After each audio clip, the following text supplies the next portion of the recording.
মারবি নাকি? চুপ। শোন, সিনেমা দেখতে যাবি? মারবো কানে নিচে এক চড়। সকালবেলা মজা কি হচ্ছে? আমাদের সিনেমায় কে দেখে? চল না। শুধু আমরা গেলেই হবে? শাশুড়ি ঘাড়ের উপরে যে মোটা দৈত্যটাকে রেখে গেছে সেটা কি হবে? ওটাকে নিয়ে তুই ভাবিস না, আমি সব ঠিক করে রেখেছি। শোন। বাহ, তাহলে তো যাওয়াই যায়। পার্সেল আছে, পার্সেল। কয়দিন? रुको जरा।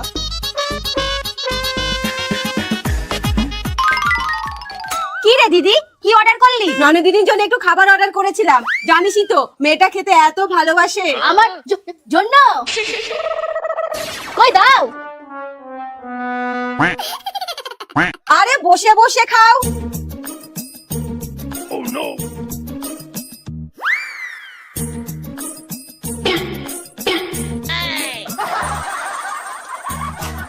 বৌদি দারুন। আচ্ছা, তুই যে ননদিনীকে এতটা বোদে খাওয়ালি, এখন যদি বদহজম হয় তাহলে কি হবে? তুই চিন্তা করিস না, আমি সব ব্যবস্থা করে রেখেছি।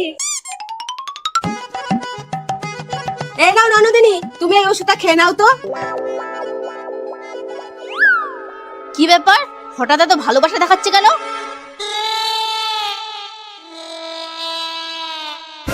ব্যাস নে, এবার চল। কোথায়? সিনেমা দেখতে। আমি যাবো।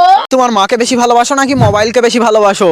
যদি তুমি তোমার মাকে বেশি ভালোবাসো তাহলে ভিডিওটিতে একটি লাইক করে চ্যানেলটি সাবস্ক্রাইব করে দাও। আর মোবাইলকে ভালোবাসলে কিছুই করার দরকার নেই। কি করে যাবা? তোমাকে তো এইমাত্র হজমের ওষুধ বলে ঘুমের ওষুধ খাওয়ালাম। এক্ষুনি তো ঘুমিয়ে পড়বা। যাও গিয়ে শুয়ে পড়ো। বৌদি, আমিও তোমাদের ননদিনী।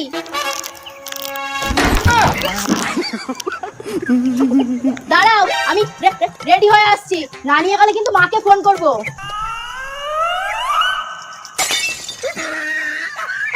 যা, সব মাটি। আরে তুই কি আমাকে এত কমা ভাবিস নাকি? আমি জলের গ্লাসেও একটা ওষুধ মিশিয়ে রেখেছিলাম। বুঝতে পারছি যে